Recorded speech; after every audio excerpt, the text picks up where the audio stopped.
Hey everyone, it's Saoirse. This feels super weird because you've probably noticed I haven't been making videos a lot this year. I am so busy and also so depressed, and it just has not been easy for me to sit down and do this. Um, so naturally, we are super behind, and I'm going to show you this collection of poetry, Neptune, that came out a few months ago.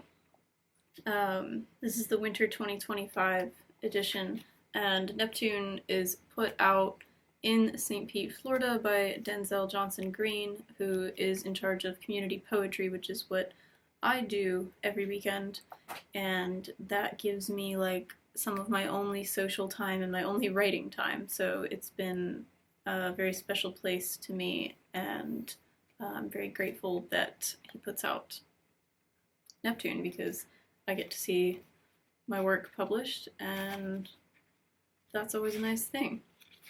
So I'm just going to read you the two poems that I have in here. And the cool thing is my mom is in here too, so here's mine. And then my mom's on the next page. And that's very special to share that with her because she's a writer too, and she was a journalist, and so she, also as a big reader gave me, I guess, no choice but to be a big reader, and I'm glad that we have gotten to share a lot of writing experiences together too. We've done workshops together and open mics, and yeah, I'm always telling her books that she should read, and we have like somewhat different tastes in reading. So I'm always like, read these classics, read these classics.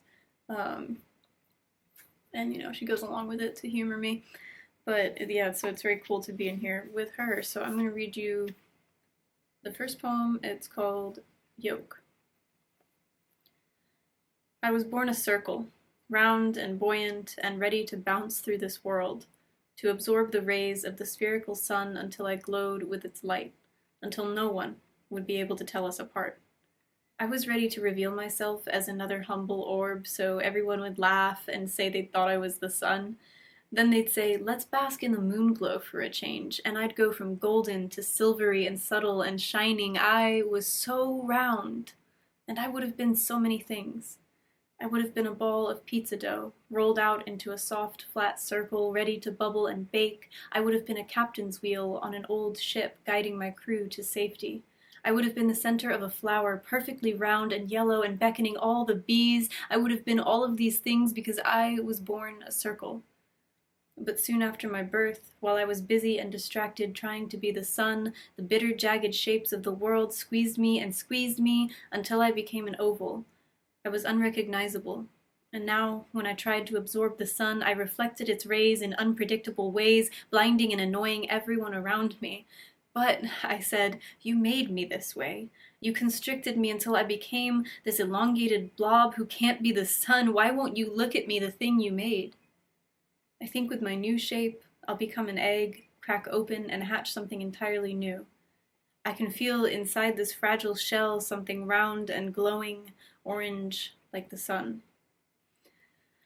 So that one I wrote, I guess it was last year, probably for Easter, because we did this fun thing where we had like the shape of an egg on a piece of paper, and Denzel told us to write the poem in the egg, and so I wrote the poem like going around it, so when I was reading it I had to keep turning the paper, and I had this idea of like being born the way that you are, and then I always think about nature versus nurture, so I thought about nurture like changing you into something that you're not, that you don't recognize, taking away your potential, taking away your spark, what makes you you, and then possibly being able to find a rebirth of sorts when you look at what you've become from a different perspective, with potential and not bitterness.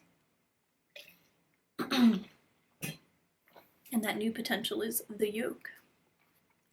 So the second and the last poem is called I'd Be Arrested If I Undressed at a Museum. And this one is very funny to me now because I actually am now a figure model at an arts college. So I am naked all the time for the sake of art. And yeah, so listen to this poem, like knowing that I wrote it before I got that job. I'd be arrested if I undressed at a museum. A naked woman painted by, a naked woman drawn by, a naked woman sculpted by, a clothed man. At the museum, I can't help but see the hypocrisy scrawled across centuries from the ancient world to the medieval era to the Victorians to now. A woman with her clothes off better be posing for a portrait or washing the filth from her sinful body or lying still beneath the man who owns her. But to disrobe because it gives us joy, or because the sun is too hot, or because we simply feel like it, might tempt good scholarly men, lead them to the devil with our exposed flesh. So we better take that flesh and frame it, squeeze it into 2 dimensions, or carve it from cold marble. Then we can feel free to ogle it with the good Lord's blessing. I understand why you want to look at us. We women are beautiful naked, the curves of our bodies like the undulations of the sea. Is that why you call your sailing ships she? You carve our likeness on the front of these boats, congratulate each other on capturing the essence of our image. At least here we can feel the salty spray on our wooden skin, but what about our sisters trapped inside?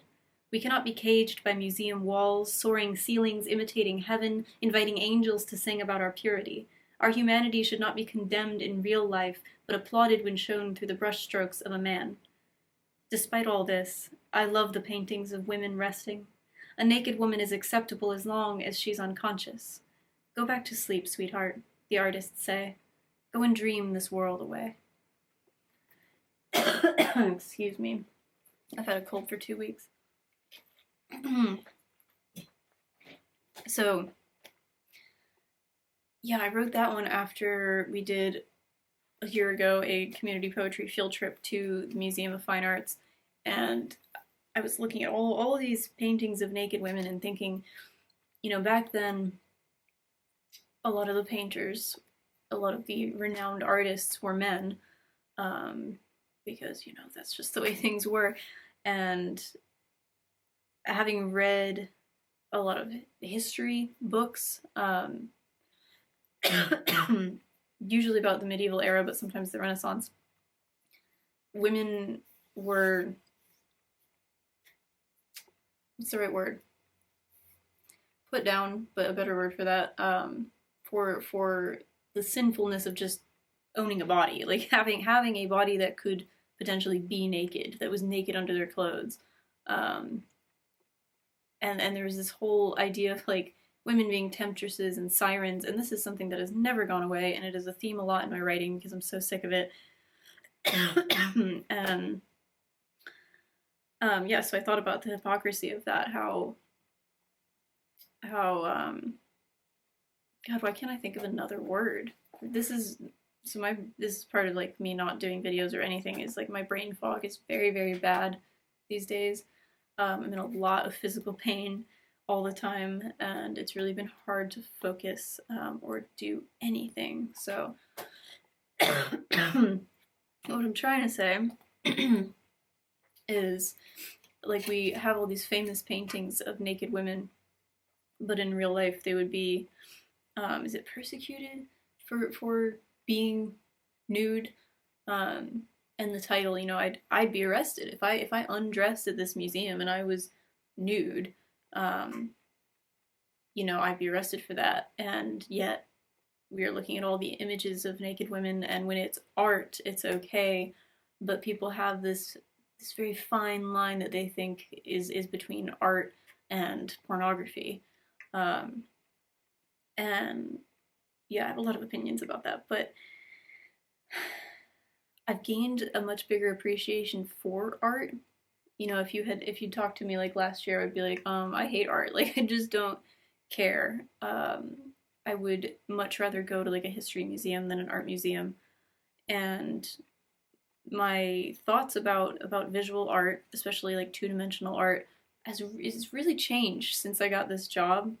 And now I get to see the process of the creation of art. I get to do classes where I come in and there's nothing on the canvases, and then by the end of 3 hours, there's an entire painting of me. And does it feed into my vanity a little bit? Sure. Like my desire to like live forever because I'm being immortalized on a canvas? Sure. But it's just incredible to me the talent of these students that can create a portrait in such a short amount of time, and sometimes it actually looks like me, and sometimes it captures what I see as my essence. Um, and the fun thing is, the majority of these students are female, and so that's like a change from what I wrote in that poem. Um, yeah, it's been very interesting job to see how I'm perceived by the artist's eye.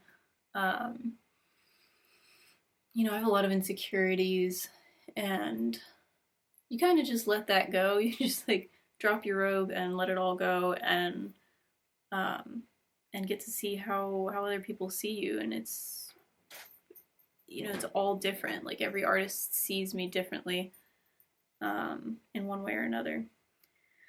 So yeah, I guess that's kind of it.